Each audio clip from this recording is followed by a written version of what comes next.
నరసింహ గారు నమస్తే అండి. నమస్తే అండి. యాహ్! సో, మీరేమనుకోనంటే నేను ఒక క్వెషన్ మిమ్మల్ని అడగాలనుకుంటున్నాను అడగండి యాక్చువల్లీ. తప్పులేదు. యాక్చువల్లీ లాస్ట్ టైం మనం డిస్కస్ చేసినప్పుడు మీరన్నారు లైక్ నేను చాలా ఎగ్జామ్స్ రాసాను. లైక్ బీటెక్ నుంచి నేను ఎన్ని ఎగ్జామ్స్ రాస్తూ వచ్చాను బ్యాంకింగ్ అవన్నీ అని అవును. చెప్పేసి. సో, వెన్ ఐ డిస్కస్డ్ అంటే నేను ఇలా ఇంటర్వ్యూ చేస్తున్నాను అన్నప్పుడు మా ఫ్రెండ్స్ అడిగారనమాట. హూ ఈజ్ హి అది ఇది అంటే so and so academy institute run చేస్తున్నారు. చాలా ఎగ్జామ్స్ రాసానంటే ఎందుకు రాసారన్న పాస్ అవ్వలేదా అని అన్నిసార్లు రాసారా అని ఓకే. అడుగుతున్నారు. రైట్. సో, అంటే ఆయనకు జాబ్ రాలేదా? ఇన్‌స్టిట్యూట్ ఎందుకు పెట్టుకున్నారు అని అడుగుతున్నారు. మంచి క్వెషన్ చేశారు యాక్చువల్‌గా. అంటే ఈ డౌట్ చాలా మంది చూసే వాళ్ళ మనసులో కూడా ఉండొచ్చు. ఉండొచ్చు. చాలా యాక్చువల్లీ మంది బయటకు దాని నుంచి నాకు అడగలేరు. కూడా అదే అనిపించింది. అవును ఎందుకు ఇన్ని సార్లు మీరు రాయాల్సి వచ్చింది? అసలు రాయడం వల్ల మీకేంటి? Like correct. మీకు ఎందుకు రాయాల్సి వచ్చింది అసలు? మీకు ఎందుకు రాయాలని అనిపించింది? మంచి క్వెషన్ అడిగారు. ఇప్పుడు నేను మొన్న కొన్ని క్వాలిటీస్ చెప్పాను. ఇప్పుడు ట్రైనర్స్‌కి ఈ క్వాలిటీస్ ఉండాలి. ఉండాలి. దాంట్లో నేను చెప్పిన క్వాలిటీ ఏంటంటే ఎగ్జామ్ క్రాక్ చేసే ఎబిలిటీ ట్రైనర్‌కి ఉండాలి. కరెక్ట్. మరి ఏ బ్యాచ్‌కి ఆ బ్యాచ్‌కి నేను ప్రూవ్ చేసుకోవాలిగా. ఏదో ఒక స్టూడెంట్ నాలాంటి తలతిక్క స్టూడెంట్ ఒకడెవడో వచ్చి ఇప్పుడంటే స్టూడెంట్స్ చాలా మర్యాదగా ఉన్నారు పాపం. డబ్బులు కడుతున్నారు, చదువుకుంటున్నారు. కానీ ఎవరో ఒకరు ఇప్పుడు నేను ఎలా ఉండేవాడిని అంటే నేను కట్టిన ప్రతి పైసాకి నాకు అందిందా లేదా అని తూకం వేసుకునేవాడిని. అట్లాంటి స్టూడెంట్ లక్షలో ఒకటి తగిలాడు అనుకోండి నాకు. సార్ మీరు ఇప్పుడు నాకు ఎగ్జామ్ చేస్తా అంటున్నారు, ట్రైన్ చేస్తా అన్నారు, నీకు అసలు ఎగ్జామ్ రాయడానికి ఎబిలిటీ ఉందా అని అడిగాడు అనుకో, తనకి ఏదైనా చూపించుకోవాలి కదా. కరెక్ట్. అంటే నేను చెప్పిన క్వాలిటీ నేను ఫాలో అవ్వాలి. ఒకటి. రెండు, ఇప్పుడు 2009 నుంచి స్టార్ట్ అయినప్పటి నుంచి బ్యాంక్ ఎగ్జామ్స్ ఎస్ఎస్సి చూసి 2024కి వచ్చేసరికి అప్గ్రేడేషన్ జరుగుతూ వచ్చింది. డిఫికల్టీ లెవెల్ పెరుగుతుంది, మోడల్స్ మారిపోతున్నాయి, ప్యాటర్న్స్ చేంజ్ అయిపోయాయి. ఒకప్పుడు ఐబీపీఎస్ అనేది లేదు. ఏ బ్యాంక్ ఆ బ్యాంక్ సపరేట్ ఎగ్జామ్ పెట్టుకునేది. తర్వాత నేషనలైజ్ బ్యాంక్స్ అన్ని కలిపి ఐబీపీఎస్ కింద ఎగ్జామ్ పెడుతున్నాయి. సో ఇట్లా ప్రతిసారి ఏదో ఒక మార్పు జరగవచ్చు. ఇప్పుడు లాస్ట్ ఇయర్ నుంచి ఎస్ఎస్సి ప్యాటర్న్ మారిపోయింది. అసలు కొత్త ప్యాటర్న్ ఎలా ఉంది అని చాలా మంది గూగుల్లో అనలైజ్ చేసి చెప్తున్నారు. కానీ ఎంతమంది ఫ్యాకల్టీ నిజంగా వెళ్ళి ఎస్ఎస్సి ఎగ్జామ్ సెంటర్లో వాళ్ళు స్వతహా అంటే నేనేమంటానంటే you put your self in the other person shoes.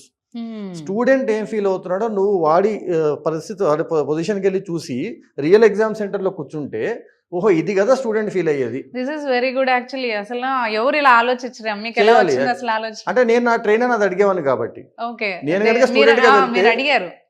నేను వెళ్ళుంటేనే అడిగేవాడిని స్టూడెంట్ గా. కాకపోతే ఏ స్టూడెంట్ నన్ను అడగలేదు. నా బాధ ఏంటంటే ఇన్నేళ్ళ దాంట్లో ఒక ఇద్దరు ముగ్గురు స్టూడెంట్స్ తప్ప వాళ్ళు ఇప్పుడు ఎస్ఎస్సీలో ఐటీ ఇన్స్పెక్టర్గా అట్లా ట్యాక్స్ అసిస్టెంట్ గా జాబ్ చేసుకుంటున్నారు. అసలు నువ్వు నాకు కోచింగ్ ఇవ్వడానికి నీకు ఎబిలిటీ ఏంటి అని అడిగిన వాళ్ళు ఇద్దరు ముగ్గురు ఉన్నారు. వాళ్ళు ఫస్ట్ అటెంప్ట్ లో ఎగ్జామ్ క్రాక్ చేసుకున్నారు. ఎందుకంటే వాడు సీరియస్నెస్ తో వచ్చారు.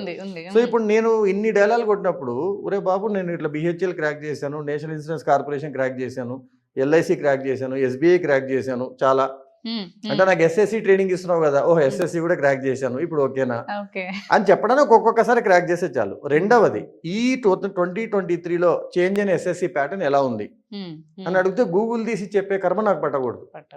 నేను ఎగ్జామ్ చూసి వచ్చాను, నువ్వు ఇది చేస్తే ఎగ్జామ్ పాస్ అవ్వవు, ఇది ఇలా చేస్తే ఎగ్జామ్ క్రాక్ చేస్తావు అని చెప్పాలంటే నేను ఫస్ట్ నెట్ ప్రాక్టీస్ చేయడం కాదు, నేను కూడా పిచ్చి మీదగా ఆడాలి. అంటారు కదండి, బయట నుంచి చెప్పడం చాలా ఈజీ, నువ్వు పిచ్చి మీద ఆడితే తెలుస్తుంది. సో నేను ఆ పిచ్చి మీద ఆడడానికి ఎన్ని మ్యాచ్లు వీలైతే అన్ని మ్యాచ్లు పిచ్చి వరకు వెళ్ళి ఆడొస్తాను. ఈ లాస్ట్ ఇయర్ ఎందుకు రాయలేదు అంటే ఆధార్ లింకింగ్ జరగడం జరిగింది.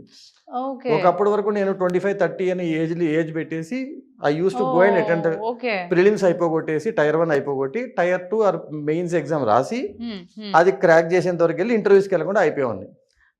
ఇంటర్వ్యూకి వెళ్తే సర్టిఫికేట్స్ చూస్తారు కదా. కాకపోతే నాకు కావాల్సిన ఎక్స్పీరియన్స్ వచ్చేసేది. ఆ ఎక్స్పీరియన్స్ నేను పిల్లలకి డైరెక్ట్ గా షేర్ చేసేవాడిని. ఏం జరుగుతుంది అనేది మీకు ప్రెజెంట్ సిచువేషన్ తెలిసేది కాబట్టి దాని తగ్గ మీరు ట్రైనింగ్ ఇస్తుంటారు. ఏదైనా వెబ్సైట్స్ చాలా మంది పిల్లలు ఏం చేస్తారంటే ఐబీపీఎస్ అనాలిసిస్ అని కొడతారు గూగుల్లో. అంటే నెక్స్ట్ వాళ్ళు రేపు స్లాట్ ఉంది, ఈ రోజు ఎగ్జామ్ ఎలా జరిగిందని. మా పిల్లలకు ఆ కర్మ లేదు, నాకు వాట్సాప్ చేస్తారు, సార్ మీరు ఎగ్జామ్ రాసి వచ్చారు కదా, నేను ఎన్ని మార్క్స్ కొడితే నేను కట్ ఆఫ్ క్రాక్ చేస్తాను, నేను మా గ్రూప్ లో పెడతాను, మీరు 76/100 క్రాక్ చేస్తే మీ కట్ ఆఫ్ క్రాక్ చేస్తారు. ఇంకా వాళ్ళు ఏ వెబ్సైట్స్ వెతకాల్సిన అవసరం లేదు.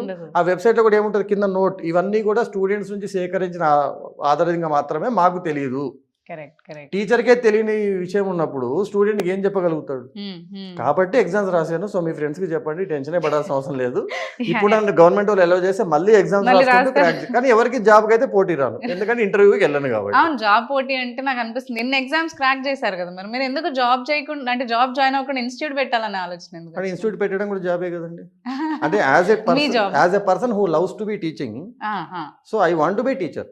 ఓకే. ఎందుకంటే మా గ్రాండ్ ఫాదర్ నుంచి మా పెద్దమ్మ వరకు ఎవ్రీబడి వాజ్ ఎ టీచర్.